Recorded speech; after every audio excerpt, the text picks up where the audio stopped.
guys, my name is Sinta Syabari, class 11B. Here I will tell you a little information that I got about Admiral Cheng Ho relationship with Lampung. Laksamana Cheng Ho, jalur sutra dan hubungannya dengan Lampung. Laksamana Cheng Ho adalah keturunan suku Hui, salah satu bangsa minoritas Tionghoa, Cina yang mayoritas beragama Islam. Laksamana Cheng Ho lahir di Yunnan pada 1371 dengan nama Mahe dari pasangan Mahaji dan Wen. Ia merupakan putra kedua dari sebuah keluarga muslim dari Kunyang yang sekarang bernama Jinning. Wilayah tersebut berada di selatan Kunming atau barat daya Danau Dian di provinsi Yunnan. Laksamana Cheng Ho adalah seorang penjelajah Islam yang taat dan terkenal dari Cina. Misi utama ekspedisi Cheng Ho ini adalah menjalin persahabatan dengan negara lain serta menunjukkan supremasi politik negerinya.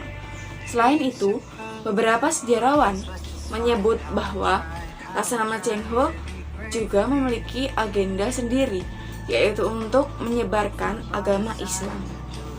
Di kemudian hari, Cheng Ho mendapatkan perintah dari Kaisar Chu Ti, dinasti Ming, untuk melakukan pelayaran pertamanya ke berbagai belahan dunia.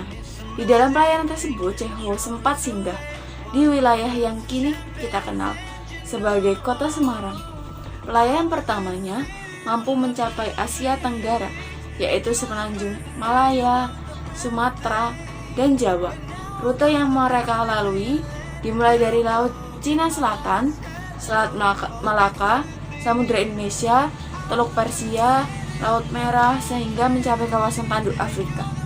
Ekspedisi yang memakan waktu sekitar 28 tahun ini menghasilkan 7 pelayaran yang berlangsung pada era Kaisar Yongle.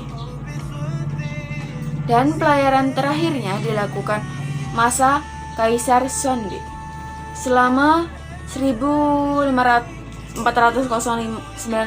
sampai 1933, Cheng Ho berhasil mendatangi 30 negara termasuk sejumlah negara di Nusantara. Dalam 7 kali pelayaran pertamanya dan terbesar, Cheng Ho selalu menyinggahi pelabuhan-pelabuhan di Nusantara, antara lain Palembang, Samudra Pasai, Lamiri, Nakur, Lide di Sumatera. Sedangkan di Jawa antara lain itu Cirebon, Semarang, Tuban, Gresik, Surabaya, Mojokerto. Banyak peninggalan Cheng Ho di Nusantara yang masih berdiri hingga kini, seperti Kelenteng Sampokong, Kelenteng Samposui Siu di Ancol. Pengaruhnya dalam penyebaran Islam pun dapat kita lihat dari Masjid Cheng Ho yang ada di Surabaya, Palembang, Malang, dan beberapa daerah lain. Kemudian sejak melakukan pelayaran mengelilingi dunia, Laksamana Cheng Ho berlabuh dalam perjalanan 3 kali ke Palembang, yakni yang pertama pada tahun 1407 Masehi dalam rangka menumpas perampok yang dipimpin Cheng Suji tersebut.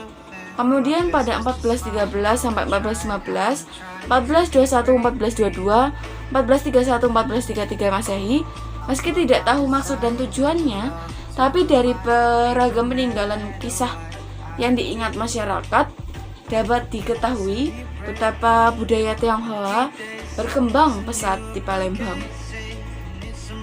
Wujud kedekatan itu dapat terlihat dengan didirikannya Masjid Cheng Ho Palembang. Sebenarnya bernama Masjid Al-Islam Muhammad Cheng Ho Sriwijaya Palembang, yaitu masjid bernuansa Tionghoa yang berlokasi di Jakabaring, Palembang. Wisata Jalur Sutra. Wisata Jalur Sutra napak tilas pelayaran Samudra Laksamana Cheng Ho resmi jadi destinasi wisata baru terdiri dari 9 serial mulai Aceh hingga Bali. Peminat wisata Jalur Sutra mengabadikan perjalanan di 9 lokasi dengan berfoto pada objek berlatar belakang peninggalan atau bangunan yang khusus dibuat untuk mengenang perjalanan Laksamana Cheng Ho di Aceh, Batam, Palembang, Belitung, Jakarta, Semarang, Cirebon, Surabaya, dan Bali. Perjalanan wisata religi dan sejarah jalur sutra menawarkan sensasi heroik dari seorang pelaut muslim asal Tiongkok yang sedang melakukan misi dagang dan penyebaran Islam di Indonesia. Nah, sekarang hubungan dengan Lampung. Agama Islam masuk ke Lampung sekitar abad ke-15 melalui 3 pintu dari arah barat Minangkabau. Agama ini masuk melalui Belalau, Lampung Barat.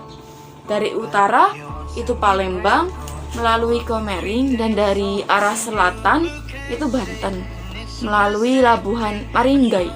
Dari ketiga pintu masuk agama Islam itu yang berpengaruh melalui jalur selatan. Ini bisa dilihat dari situs-situs sejarah seperti Makam Tuk Bagus Haji Muhammad Saleh, Pagar Dewa.